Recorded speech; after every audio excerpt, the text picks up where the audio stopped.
রিসেপশনের টেবিলে বসে থাকা মেয়েটি মাথা তুলে তাকাতেই দেখল দরজার সামনে দাঁড়িয়ে আছেন এক বৃদ্ধ ভদ্রলোক। শরীরটা রোগা পটকা, মাথায় কুঁচকানো চামড়া, মাথার সমস্ত চুল ধপধপে সাদা, ধোয়া হলেও জামায় পুরানো দাগ রয়ে গেছে।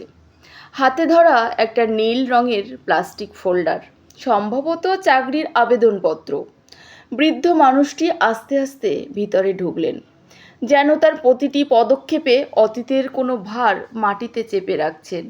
মেয়েটি একটু চমকে জিজ্ঞেস করল, আপনি কাকে খুঁজছেন কাকু?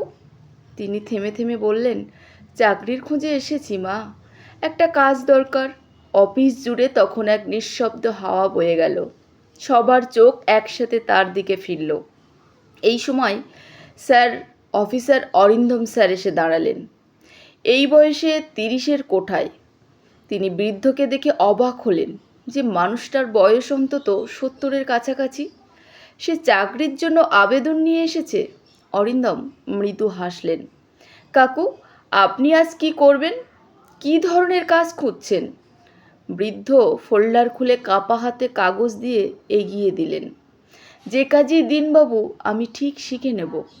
কথাগুলোর ভেতর এমন একটা হাহাকার ছিল, যেন মানুষটা জীবনের প্রতি সব আশা হারিয়েও শেষ আলোটুকু খুঁজতে এসেছেন। অরিন্দম ফোল্ডার খুলে বায়োডাটা পড়তে শুরু করলেন। নাম অনিল দাস, বয়স 69, শিক্ষা মাধ্যমিক উত্তীর্ণ, অভিজ্ঞতা 30 বছর সরকারি স্কুলে দপ্তরি হিসেবে, কর্মরত দায়িত্ব স্কুল খোলা, ঝাড়পোছ, চাপানির ব্যবস্থা, বাচ্চাদের সাহায্য, অবসর 8 বছর আগে। শেষ লাইনে ছিল, পেনশনের টাকা আত্মীয়দের ঠকবাজিতে হারিয়ে গেছে, বাড়িতে রোজগারের কেউ নেই, 2 নাতি স্কুলে পড়ে, বৌমা অসুস্থ, চাকরি না পেলে সংসার আর টিকবে না। অরিন্দম চোখ তুলে দেখলেন লোকটা ফোল্ডার বুকে চেপে দাঁড়িয়ে আছে। চোখে কোনো প্রত্যাশা নেই, আছে শুধু অসহায়তা। অফিসের ভেতরে কেউ ফিসফিস করে বলল, এই বয়সে চাকরি? দাতব্য সংস্থা নাকি অফিস? কিন্তু অরিন্দমের মনে তখন অন্য ছবি। তার নিজের বাবার কথা মনে পড়ল। বয়সে প্রায় সমান, ডায়াবেটিস আর বাতের ব্যথায় ভুগছেন। যদি কোনো দিন তার বাবাকেও এমন অবস্থায় চাকরি খুঁজতে হয়। ভাবতেই বুকটা কেমন কেঁপে উঠল অরিন্দমের। তিনি আস্তে আস্তে বললেন, কাকু বসুন, একটা কথা বলবো। বৃদ্ধ অবিশ্বাস নিয়ে তাকালেন, তারপর ধীরে ধীরে বসে পড়লেন। বললেন, বাবু, ইন্টারভিউয়ের দরকার নেই, শুধু একটা কাজ দিন, আমি সময় মতো আসবো, মন দিয়ে করব। অরিন্দম হেসে বললেন, তবু একটু শুনি না কাকু, কেন কাজ দরকার? এই প্রশ্ন শুনেই বৃদ্ধ চোখে জল ভরে উঠল।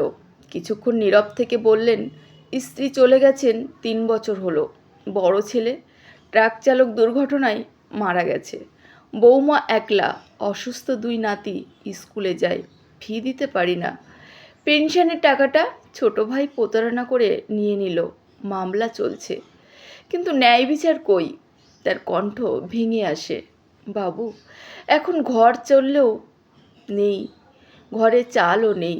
গত সপ্তাহে প্রতিবেশীর কাছে ধার চেয়েছিলাম, খুব লজ্জা পেয়েছি।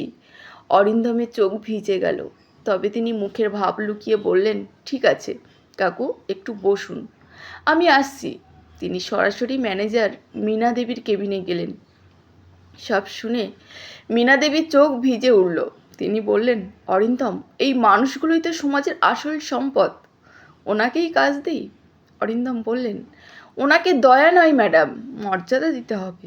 মীনা দেবী মাথা নেড়ে বললেন, ঠিক আছে, ওনাকে অফিস সহকারী হিসেবে নিলাম, হালকা কাজ থাকবে, আর প্রতি মাসে আমরা কিছু অতিরিক্ত টাকা দেব, তবে যেন মনে না হয় ওনার দান, ওনার পরিশ্রমের মূল্য হিসেবেই দেব।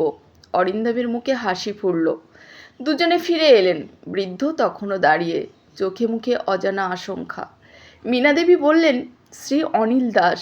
লোকটা আটকে উঠল, জি, আমি আপনার নিয়োগপত্র তৈরি হয়েছে, কাল থেকে কাজ শুরু। লোকটা হতবাক, 2 সেকেন্ড তাকিয়ে থেকে কেঁদে ফেলল, সত্যি বলছেন মা? অরিন্দম বললেন, হ্যাঁ কাকু, আপনি এখন আমাদের অফিসের অংশ। বৃদ্ধ ফোল্ডারটা বুকে চেপে রাখলেন, চোখের জল ছিলিয়ে, আজ তিনি এক নতুন জীবন পেলাম। বাবু, আমার নাতিদের মুখে হাসি ফিরবে। অরিন্দম মৃদুস্বরে বললেন, আপনি এখন আমাদের সবার দাদু।